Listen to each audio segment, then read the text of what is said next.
It is Guru Purnima today, and there have been rich discussions going on in at least two groups that I am part of about who is a guru. Some heated exchanges, some contemplative conversations, some thoughtful, and some really pure and innocent exchanges of value and gratitude, right? So, the traditional perspective of who a guru is, right? A guru is someone who dispels the darkness, who is a light unto themselves. It is in the context also of self-knowledge, of Atma Vidya, that the guru is spoken of. Gu is darkness and the Ru is someone who dispels the darkness of ignorance, really takes us to the self, who I am, right? This is the guru in a traditional perspective. Now, a modern perspective is where we seem to say guru is equal to teacher, right? Everybody who is a teacher is a guru, is how we look at it and speak of it in modern perspectives. Right? A teacher is someone who has the subject knowledge, expertise, as well as the one who is able to also teach the student well, who has a certain knowledge and understanding of the student. The better the teacher is, the better he or she knows the student and what are the ways in which they should hold the learning space and the teaching space, and what are the methods in which the student will understand better, right? That is a teacher, an external subject in fact.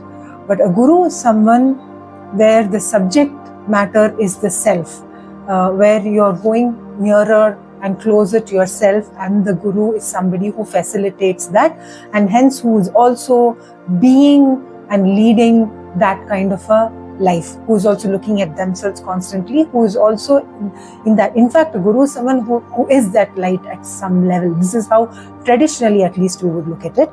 Now, I also happen to think that we as Indians are spiritually geared to recognize this guru-ness or guru-dom of everyone, just about everyone. We are also a very loyal race. So somebody who sort of, I think, even a little bit shows us the light, is able to touch our pain.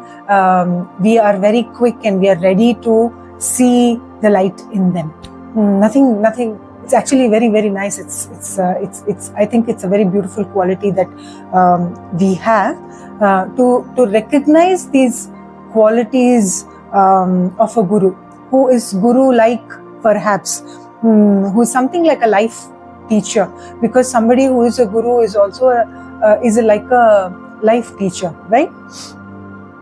It is not merely the subject, but through the subject, somebody is able to take one closer to the reality of their life, to the reality of themselves, is nearer to being or manifesting a little bit that guru-ness within themselves, right?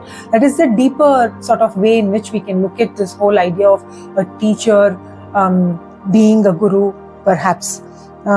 So in that sense, a very positive vibe, if you want, a positive vibe way of looking at this would be to say, okay, we are able to see this in those who are teachers of that brilliance. We are able to see this, right? The flip side of this, the other side of this coin, for those of you who are asking, okay, what's in a word? Guru, teacher, we can call any teacher a guru, what does it matter?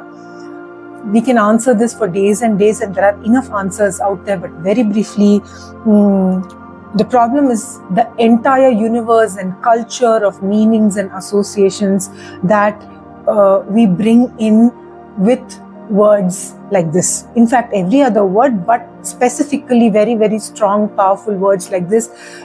This is centuries and centuries of culture and meaning that we associate with a word like this.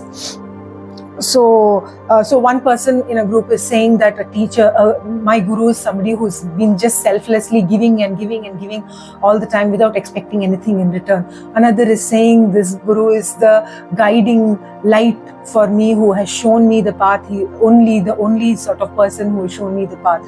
Another is saying this person is always available or readily there with all the answers, right? So these are all meanings and definitions that each of us is carrying, that we are putting on this human being who is a very brilliant human being, who's probably being a really brilliant teacher, who's being a life teacher, who is also probably touching some of those qualities within themselves. And yet when we call them and title them this guru, label them that and put them there on a pedestal, we are in some ways burdening them with all of these associations and meanings that we have on them. Now, this human being has to be available all the time, has to be selfless all the time, has to be giving all the time. This human being has to be this perfect notion of a saint who's also moving towards godhood, possibly, right?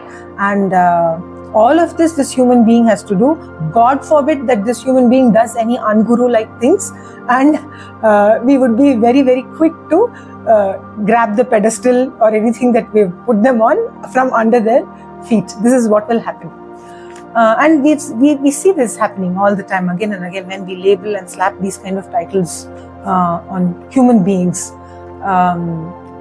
And yet, with all of this, I'm also seeing in both those groups very, very pure and innocent exchanges of gratitude and appreciation and value. So, do I have any conclusive statements? No, I don't. I can only say that I want to pay my respects and my love to all my gurus who have been life teachers for me. I cannot think of even one person who has not been a teacher or who has not touched that light of life for me. I just want to pay my respects to all my teachers. I also want to stay steady to this uninterrupted prayer, to this Guru, eternal Guru, my Arunachala, residing within me, to guide me and be my light always.